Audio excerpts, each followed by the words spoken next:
The unseen power of Ruth Ellis. Ruth Ellis adjusted her sunglasses as she strolled through the bustling airport terminal, her grip firm on the small hands of her grandchildren. The scent of freshly brewed coffee and distant chatter filled the air, but she barely noticed. She was too focused on keeping Emily and Jacob close as they weaved through the sea of travelers. At 64, Ruth carried herself with the grace and quiet confidence of a woman who had seen it all. Her deep brown skin bore the soft traces of time, and her silver-streaked curls framed her face elegantly. She was a woman of wisdom, patience, and unwavering strength, though most people who met her didn't recognize it at first glance. To Emily, a bright-eyed 10-year-old with endless curiosity, and Jacob, a reserved but observant 8-year-old, Ruth wasn't just grandma. She was their safe place, their storyteller, their compass in a world that sometimes felt overwhelming. "Grandma, are we really going to see the ocean?" Emily asked, eyes wide with excitement as she clutched her small backpack. Ruth chuckled. "Not just see it, sweetheart. We'll walk along the shore, feel the waves on our feet, and maybe even find some seashells." Jacob, ever the cautious one, furrowed his brows. "And sharks? Are there sharks?" Ruth bent down slightly, giving him a playful nudge. "Only the friendly ones, and I'll make sure they know you're off limits." The children giggled, and for a moment, all was perfect. But perfection, Ruth knew, was a fragile thing, a subtle shift. As they approached the check-in counter, a young woman with neatly pinned blonde hair and a polished uniform greeted them. Her name tag read Angela. Her smile was professional but tight, her gaze flicking over Ruth and the children with barely concealed scrutiny. "Good afternoon. Where are you flying today?" she asked, fingers poised over the keyboard. "Caribbean," Ruth answered smoothly. Angela nodded, but something about her demeanor changed. It was a small shift, the slight narrowing of her eyes, the hesitation in her fingers as they hovered above the keys. Her gaze lingered on the children, then back to Ruth. "And these two are?" "My grandchildren," Ruth replied, her voice warm but firm. Angela's expression didn't soften. Instead, she hesitated before responding, her lips pressing into a thin line. "I'm going to need to see some identification for all of you," she said. Ruth didn't flinch, of course. She reached into her purse and retrieved her ID, along with the children's birth certificates and travel documents. She had anticipated this. She had traveled enough times with Emily and Jacob to know that some people, especially certain types of people, would always question how a black woman like her could be traveling with two children of lighter complexion. Angela took the documents and examined them carefully, too carefully. "One moment, please," she said before disappearing into the back. Ruth exhaled slowly, keeping her expression neutral. Emily and Jacob exchanged confused glances. "Grandma, is something wrong?" Emily asked, tugging at Ruth's sleeve. Ruth smiled reassuringly. "Not at all, sweetheart. Sometimes things just take a little longer than expected." She had learned long ago that it was better to ease their worries than to plant fear in their hearts. Minutes passed, then more. Other passengers moved swiftly through check-in, receiving their boarding passes without issue. But Ruth and her grandchildren remained standing there, waiting. When Angela returned, she wasn't alone. A uniformed security officer, tall and broad-shouldered, accompanied her. His presence sent a ripple of tension through the air. "Ma'am," he said, his voice clipped and emotionless, "we need to ask you a few questions." Ruth's jaw tightened. "Of course," she said, though she already knew where this was going. Accusations in the open. The officer's name tag read Collins. He positioned himself in front of Ruth, his stance authoritative. "Can you confirm your relationship to these children?" he asked. "I already did," Ruth replied evenly. "They're my grandchildren." Angela cleared her throat. "It's just a routine check, ma'am. We have to ensure child safety during travel." Ruth knew better. She had seen routine checks before. "Is there a problem with our documents?" she asked.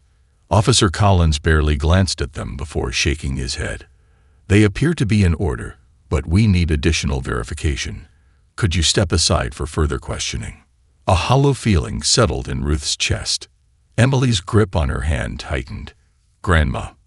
Jacob looked up at the officer, his young face filled with uncertainty. Why are you asking so many questions? Grandma didn't do anything wrong. Collins ignored the boy. Ruth inhaled slowly. She could feel the heat of eyes on them. Bystanders pausing to watch, whispering amongst themselves. A black woman being confronted by security. The same story, over and over again. Are we being detained? She asked. Collins stiffened. No, ma'am. But if you refuse to cooperate, we will have to take further action. Something in his tone sent a chill down her spine. Further action, Ruth repeated, her voice steady but edged with warning. All because I'm traveling with my grandchildren. Collins frowned. Angela shifted uncomfortably. Neither of them responded. Then, without another word, Collins reached for his radio. We're going to need backup at check-in counter 3. The air in Ruth's lungs froze. The arrest. 2 more officers arrived, their hands hovering over their belts. Travelers moved aside, creating a bubble of space around them. Ma'am, we need you to come with us, Collins said. For what reason? Ruth demanded. Suspicion of child trafficking. The words hit like a slap. Emily gasped. Jacob took a step closer to his grandmother, clutching her arm. That's not true, Emily blurted. She's our grandma. Ruth felt a fire ignite in her chest. This is absurd, she said sharply. You have my documents. You have every verification you need. Please don't make this difficult, one of the other officers, a woman, interjected. Ruth lifted her chin. I'm not the one making this difficult. But it didn't matter. Within moments, cold metal pressed against her wrists as they snapped handcuffs onto her. Emily screamed. Jacob's eyes welled with tears. Grandma, Emily cried, lunging forward, but Angela held her back. Let go of my sister, Jacob shouted. Ruth remained composed, even as anger surged through her. You have no idea what you've just done, she murmured, staring directly at Collins. For the first time, doubt flickered in his eyes. But it was too late. As they hauled Ruth away, the air crackled with a shift that none of them had foreseen. They had made a mistake, and they were about to find out just who Ruth Ellis really was. A grandmother's wrath awakens. The cold bite of the metal cuffs around Ruth Ellis's wrists sent a surge of fury through her veins, but she refused to let it show. She had been in too many courtrooms, had seen too many cases where anger was used as a weapon against people like her. No, she would not give them the satisfaction. Instead, she walked with measured steps, her back straight, chin lifted high, as if she weren't the one being arrested, but rather presiding over the courtroom that would one day sentence these fools. Move along, ma'am, Officer Collins muttered as he guided her through the terminal. Ruth said nothing. She didn't need to. The silent weight of her presence unsettled him. She could see it in the way his jaw tensed, the way he avoided meeting her eyes. Emily and Jacob were still screaming for her, their voices cracking with fear. You're making a terrible mistake, Ruth finally spoke, her voice even and steady, the way she addressed attorneys who tried, and failed, to outmaneuver her in court. You can explain everything at the station, Collins replied, though there was an uncertainty creeping into his tone. They thought they were arresting an ordinary black grandmother. They had no idea they were arresting Judge Ruth Ellis. A storm in the terminal. Let her go, Emily shrieked. Jacob, usually the quieter one, was now trembling with rage. He turned on Angela, the check-in agent, his small hands curling into fists. You lied. You know she's our grandma. Angela flinched. The weight of the stares from other passengers was beginning to press in on her. Sir, please remove the children, Collins ordered one of the other officers. The woman officer, Ramirez, reached for Jacob's arm. That was a mistake. Jacob recoiled, then let out a loud, piercing scream that silenced the entire terminal. His face contorted in a mix of terror and fury. "You can't take her. You can't take her." His scream wasn't just loud. It was primal, raw, an unfiltered manifestation of the injustice unfolding before him. Passengers turned. Some pulled out their phones, recording the incident. Ruth saw it happen in real time. The officers saw it too. Collins cursed under his breath. Ramirez hesitated. But it was too late. The narrative had already shifted. A white grandmother being stopped at an airport with her grandchildren would have been given the benefit of the doubt. But a black grandmother, arrested without proof, in front of sobbing children. This was about to become a problem, not for Ruth, but for them. A call to power. As Ruth was led toward the security office, she glanced at the growing crowd. More cameras, more whispers, more murmurs of disapproval. It was time. "Officer," she said coolly, "would you mind getting my phone out of my bag?" Collins gave her a sharp look. "You don't need your phone right now." "I think I do," she countered, arching a brow. Collins scoffed. "And why's that?" Ruth allowed herself a slow, knowing smile. "Because in about 5 minutes, you're going to regret everything you've done here today." Collins chuckled, shaking his head. "Lady, I've heard it all before." Ruth tilted her head slightly. "I doubt that." The officer dismissed her, continuing to lead her into the security office, but he would soon learn that Ruth Ellis was a woman of her word. Because the moment she was placed inside that room, she turned to the officer stationed there. A younger man, barely in his 20s, clearly nervous about the situation unfolding. "You," she said, her voice calm but commanding. "Take my phone out of my bag and dial the first contact." The young officer hesitated. "Ma'am, I can't." "You will," she interrupted, "because I know you've realized something your superior hasn't yet." The young man swallowed hard. "And what's that?" "That you all just arrested a federal judge." His face drained of color. The firestorm begins. Outside, the situation was escalating. Emily and Jacob had found an unlikely ally, a middle-aged black woman who had been waiting in line. She had seen everything and was already live-streaming. They just arrested this black grandmother at the airport, claiming she's trafficking her own grandkids. The woman was saying into her phone, her voice sharp with fury. She showed them all her documents, and they still cuffed her. "Look at these babies crying." Thousands of viewers were already watching. In another corner, a young white man with a press badge was frantically typing on his phone, already sending tweets about the incident. And then Ruth's call went through. In a sleek office in Washington, D.C., a well-dressed man in his 50s picked up the phone, his expression neutral, until he heard Ruth's voice. "Judge Ellis." "Hello, Richard," Ruth said smoothly. "I need a favor." Richard Hayes, the Attorney General of the United States, sat up straighter. "Tell me what happened." She did. By the time she finished, Richard was already barking orders. "Stay where you are. I'll handle this personally." "Thank you," Ruth said. Richard exhaled sharply. And Ruth? Yes. They're about to learn the biggest mistake of their lives. The consequences begin. 15 minutes later, the airport was in chaos. Collins and Ramirez were still trying to contain the situation when their radios crackled. "Release the suspect immediately," a voice ordered. "Now." Collins frowned. "Sir, but..."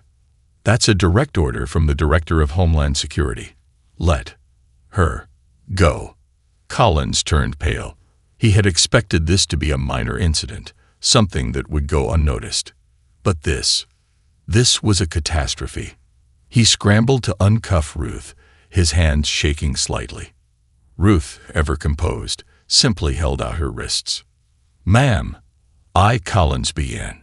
"Save it," she said coolly. "You don't have the right words." The moment the cuffs were off, Emily and Jacob rushed into her arms. "Grandma," Emily sobbed. Jacob clenched his tiny fists. "I hate them." Ruth smoothed his hair. "No, sweetheart. Hate is easy. But justice is power." Collins, Ramirez, and Angela stood off to the side, their faces filled with dread. Because this wasn't over. Not by a long shot. A reckoning is coming. As Ruth and her grandchildren left the security office, a sleek black SUV pulled up outside. A man in a crisp suit stepped out, his expression stone cold. "Judge Ellis," he greeted. "Are you all right?" "I am," she said. "Good, because the president wants to have a word with you." Silence fell over the entire terminal. Collins felt his stomach drop. They had arrested a woman who had the president's number. They weren't just going to lose their jobs. They were about to lose everything. And Ruth Ellis. She was just getting started. The price of injustice. Ruth Ellis stepped into the sleek black SUV, the firm leather of the seats embracing her as she settled in. Her grandchildren, still shaken but now clinging to her like lifelines, nestled beside her. The suited man who had greeted her, Agent Jonathan Pierce, closed the door behind them, his posture stiff with authority. Outside, the airport was descending into absolute chaos. Reporters, passengers, and even airline staff had turned their full attention to the breaking story. Dozens of phones remained lifted in the air, capturing every second of what had just unfolded. Social media was already ablaze, and Ruth knew without a doubt that news networks were scrambling to cover the incident. Collins and Ramirez stood frozen near the terminal entrance, their faces drained of color. Angela, the check-in agent who had ignited the chain reaction, seemed barely able to hold herself together. But none of them mattered now. Ruth had bigger plans for them. "Ms. Ellis," Agent Pierce said, his voice a mixture of respect and urgency, "the president has personally requested a meeting with you." She raised an eyebrow, adjusting her posture. "How soon?" "As soon as we land," he responded. "We're flying out immediately." Good. Because Ruth wasn't going to let this go. They had humiliated her. They had terrorized her grandchildren. They had shown the world, yet again, the insidious reach of systemic racism. Now, she would make sure every single one of them paid the price. Backlash begins. Inside the airport terminal, Officer Collins felt the walls closing in. His radio had gone silent. His superior officers were no longer responding to his calls. He wasn't an idiot. He knew what that meant. His career was over. Ramirez was pacing beside him, running a hand through her short brown hair, her eyes darting nervously across the crowd. "We messed up," she muttered under her breath. Collins let out a bitter laugh. Understatement of the year. Nearby, Angela stood trembling, her hands gripping the edges of her desk as if it could anchor her to reality. "She was just a grandmother," she whispered, her voice barely audible. I didn't mean for this to happen." Collins shot her a look of pure disdain. "Oh, shut up, Angela. This is on all of us." But deep down, he knew it was mostly on him. Then his phone buzzed. A new email. He opened it, and his blood ran cold. Sub-GCT, immediate suspension notice. It had already begun. A grandmother's fury knows no bounds. As the SUV weaved through traffic, Ruth remained silent, stroking Emily's curls as the girl nestled against her side. Jacob had his head against her shoulder, still fuming, his small hands clenched into fists. "Grandma," he whispered, "are they gonna go to jail?" Ruth glanced down at him, her heart aching for the innocence that had been stripped away from him today. "Justice comes in many forms, my love," she said, "but I promise you, they will face the consequences of what they did." Jacob nodded solemnly, accepting her words without question. Agent Pierce turned slightly in his seat.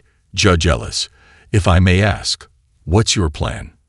She looked at him, her dark eyes gleaming with something sharp, something relentless. "My plan," she repeated. Pierce hesitated. "Yes, ma'am. I know you're not just going to let this go." A slow, deliberate smile spread across her face. "Of course not." She leaned back, exhaling a slow breath. First, I'll make sure every single officer involved loses their badge. Pierce nodded. That can be arranged. Then, I'll ensure the airline is held accountable for their employees' actions. He tapped on his tablet. Already started. The airline CEO has been contacted and is preparing a public statement. And finally, Ruth continued, her voice darkening, I will make sure this never happens to another black woman. Ever again. Pierce didn't ask how. He already knew she had the power to make it happen. A reckoning in Washington, D.C. By the time Ruth and her grandchildren landed in the capital, the media frenzy had exploded. The moment they stepped off the private jet, camera flashes blinded them. Journalists swarmed the landing pad, shouting questions. Judge Ellis, how do you feel about the wrongful arrest? Are you taking legal action? Do you think race played a role in this? Ruth didn't stop walking. She kept her chin high, her hand firmly holding Emily's and Jacob's. Then, just before she entered the awaiting black SUV, she turned to the crowd. She looked directly into the sea of cameras, her expression unreadable. And she spoke. This isn't just about me, she said, her voice steady, unwavering. This is about every black woman who has ever been doubted. Every black mother, sister, and grandmother who has ever been questioned, dismissed, or dehumanized. She let the words settle. And let me be very clear, she continued, her tone turning sharp as steel. This fight is far from over. With that, she stepped into the car, leaving the world hanging on her every word. The officer's fate. Back at the airport, Officer Collins' phone buzzed again. Another email. He didn't want to open it, but he did. Sub-GCT. Immediate termination notice. A sharp knock on the terminal glass made him jump. He turned to see his precinct chief standing outside the airport doors. His expression was grim. Collins. Ramirez. You're done. Hand in your badges. Collins felt his breath hitch. Wait, sir, we. No excuses. The chief snapped. You arrested a federal judge. You arrested a legend. And now the whole damn country is watching.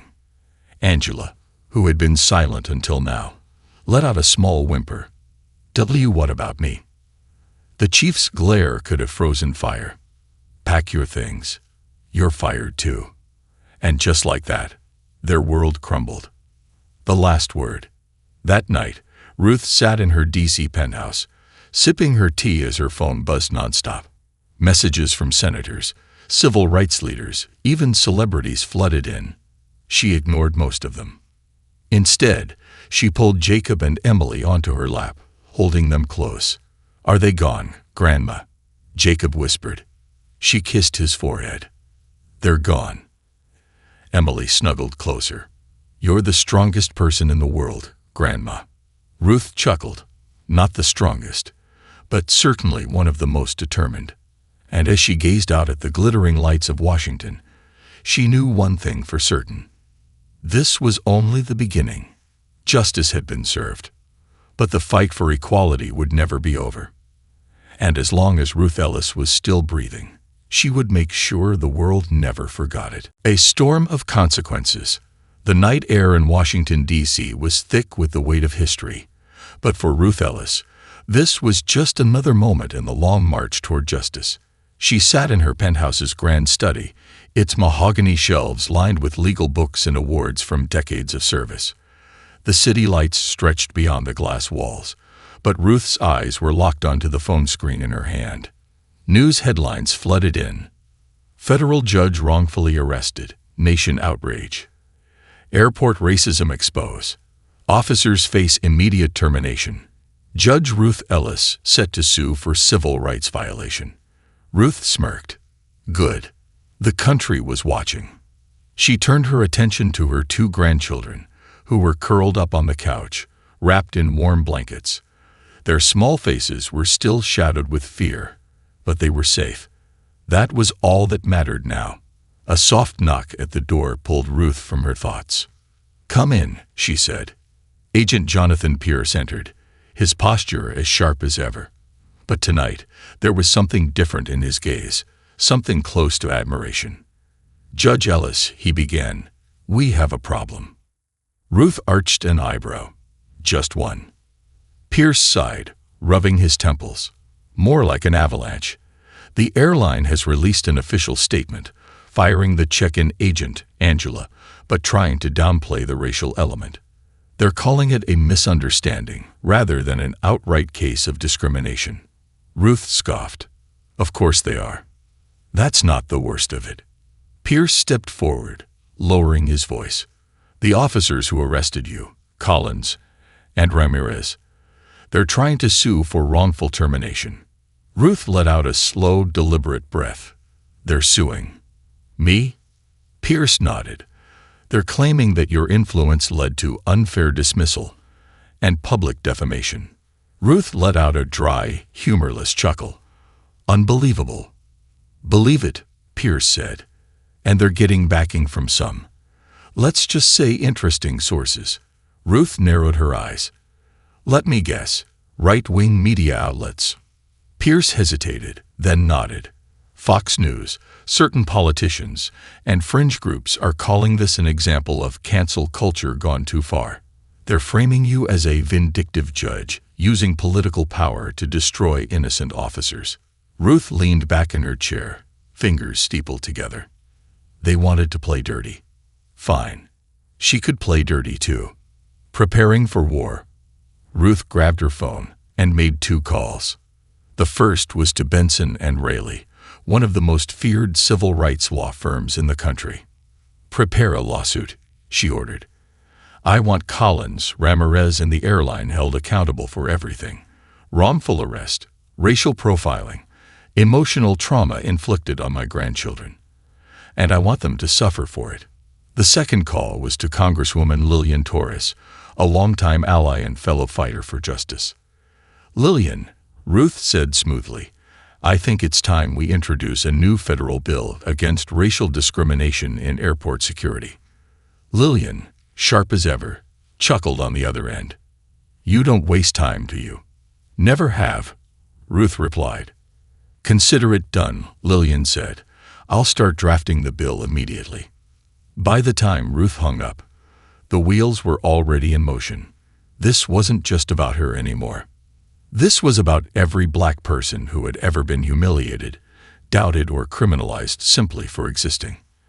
The officer's last stand. Meanwhile, Collins and Ramirez were scrambling.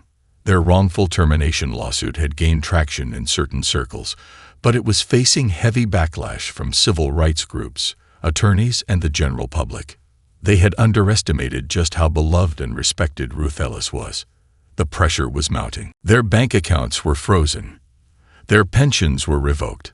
Their reputations destroyed. Collins was sitting in his dimly lit apartment when his lawyer, a smug, overconfident man named Greg Sanders, called him. "Bad news," Sanders said. Collins pinched the bridge of his nose. "How bad?" Sanders sighed. "Judge Ellis just filed a federal lawsuit against you. Not just you. Ramirez, the airline, everyone. She's demanding millions in damages." Collins felt the blood drain from his face. "You mean we're about to get sued by a federal judge?" "Yes," Sanders confirmed. "And worse, her case is solid. You could racially profile her, and now every civil rights lawyer in the country is rallying behind her." Collins clenched his fists. "So what the hell do we do?" "Settle," Sanders said immediately. "If we fight this, we'll lose everything." Collins slammed his fist against the table. "We've already lost everything." Sanders sighed. "Then consider this damage control. The sooner you settle, the less painful it'll be." Collins hung up without answering. He had thought arresting an old black lady would be an easy win. Now he was watching his entire life burn to the ground. The final blow. 1 week later, the legal war reached its climax. Ruth sat in a courtroom, flanked by her elite legal team, as Collins and Ramirez sat across from her, looking like ghosts of their former selves. The judge, a stern black woman with piercing eyes, looked unimpressed. Officer Collins, "Officer Ramirez," she said, her voice flat, "your lawsuit is baseless. Not only was Judge Ellis wrongfully arrested, but evidence shows you ignored multiple forms of identification proving her innocence." Collins swallowed hard. The judge continued, "I am ruling in favor of Judge Ellis. You will pay damages, and you are permanently banned from working in law enforcement." A stunned silence filled the courtroom. Ruth simply smiled. Justice had been served. The aftermath. The fallout was devastating for the racist officers. Collins and Ramirez lost everything. Fired, blacklisted, completely financially ruined. Angela, the check-in agent, faded into obscurity. No airline would hire her again. The airline was forced to pay a massive settlement and issue a public apology. But the real victory? The Ellis Act, a new federal law that banned racial profiling in airport security, passed in Congress within months. Because of Ruth. Because she refused to be silenced. The legacy lives on. 1 year later, Ruth sat on the beach with her grandchildren, watching the sunset over the ocean. Emily and Jacob played in the sand, their laughter filling the air. No fear, no trauma, just happiness. Jacob looked up at her suddenly. "Grandma." "Yes, my love. Do you think those officers regret what they did?" Ruth smiled, gazing out at the endless horizon. "They don't matter anymore," she said softly. "What matters is that we won." And with that, she took her grandchildren's hands, leading them into the waves, free, fearless, and victorious. Because when a black grandmother fights for justice, the whole world listens. The ripple effect of a grandmother's justice. The wind rolled gently over the sunlit beach, carrying the scent of salt and freedom. Ruth Ellis sat on a wooden lounge chair, her eyes shielded by dark sunglasses, watching her grandchildren dig deep trenches in the sand. A year had passed since the world had witnessed her wrongful arrest. Since then, Ruth's name had been etched into history, not as just another victim, but as a force that had changed the system. Collins and Ramirez had faded into obscurity, their lawsuit against her nothing but a pathetic whisper in the pages of failed legal battles. The Ellis Act, her crowning achievement, now protected millions from racial discrimination at airports. It had become more than a law. It was a symbol of progress. But Ruth was far from finished. Justice wasn't just about fixing the past. It was about securing the future. And there was still work to be done. 1 year later, the return to Washington, D.C. As Ruth stepped into the Grand Hall of the Supreme Court of the United States, the weight of the moment settled upon her shoulders like an old, familiar coat. She had been here before, many times, but today was different. Today, she was not here as a federal judge. Today, she was here as a plaintiff in a case that would shake the nation. Her lawsuit against the Department of Homeland Security and the Transportation Security Administration, TSA, had finally reached its boiling point. They had tried to silence her. They had tried to settle behind closed doors. They had tried to pretend that what happened at that airport was an isolated incident. But Ruth refused to let them escape accountability. And now, the entire nation was watching. The courtroom was packed. Reporters, activists, political figures, and ordinary citizens who had been victims of racial profiling, all waiting for the moment justice would be served once more. Pierce, now her personal security advisor, leaned in close. "You ready for this?" Ruth smirked. "I was born ready." The government's defense crumbles. The government's lawyers were seasoned professionals. They came prepared, armed with binders full of technicalities, procedural defenses, and bureaucratic nonsense. But they weren't prepared for Ruth Ellis. She took the stand, her presence commanding, her voice steady. "When I was arrested at that airport, it wasn't just about me," she began, looking each Supreme Court justice directly in the eyes. "It was about every black grandmother traveling with her grandkids, every black father picking up his child from school, every person of color who has ever been assumed guilty before proven innocent." The government's lead attorney, a stiff gray-haired man named Charles Whitmore, adjusted his tie. Your Honor, we acknowledge the incident was unfortunate, but unfortunate. Ruth's voice sliced through the courtroom like a razor. You call publicly humiliating a federal judge in front of her grandchildren unfortunate. You call detaining an innocent woman unfortunate. Whitmore flinched. We do not dispute that mistakes were made, but the system, Ruth cut in sharply, is built on assumptions that criminalize black travelers. And today, we're going to dismantle that system piece by piece. The room fell silent. Even the justices, usually stoic, looked moved. And as Ruth continued, recounting the pain, the humiliation, and the national outrage that followed, it became clear. The government was going to lose. The verdict that shook America. 3 months later, Ruth stood once again before a mass of cameras, the entire country waiting for the ruling. When the decision came, it was historic. Ellis versus TSA. 7-2 ruling in favor of Ruth Ellis. For the first time in American history, the Supreme Court declared racial profiling by federal security agencies unconstitutional. The TSA was forced to overhaul its policies. New training programs were developed. Accountability measures were put in place. And for the first time in decades, the country saw a real shift in the way people of color were treated at airports. Collins' last desperate move. In a dingy bar somewhere in the outskirts of Georgia, former Officer Collins nursed his drink, watching the news with bloodshot eyes. He had lost everything. His job, his pension, his dignity. And now, as Ruth Ellis was hailed as a national hero, he had nothing left but bitterness. That old witch destroyed me, he muttered. The bartender, a stocky man with a thick beard, raised an eyebrow. Sounds like you destroyed yourself, buddy. Collins scowled but said nothing. Because deep down, he knew it was true. Ruth Ellis, the legend. A year after the Supreme Court victory, Ruth received a letter, one that would change her life yet again. It was from the President of the United States.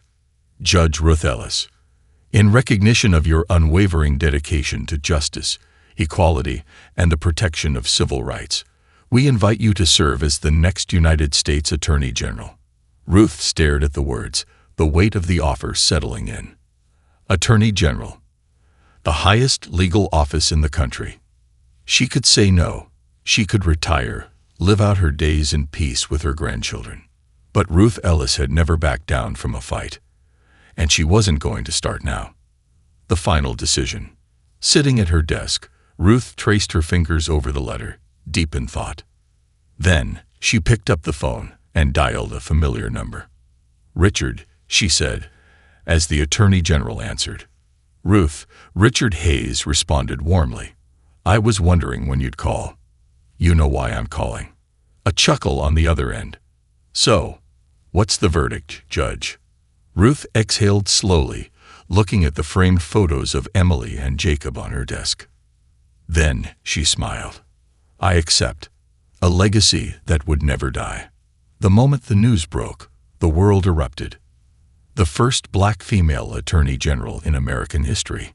The woman who took on the system and won. Ruth Ellis had gone from a grandmother wrongfully arrested to the most powerful legal figure in the country. And as she stood before the cameras, delivering her first speech as Attorney General, she said just 4 words, words that sent chills through the nation. This is just beginning.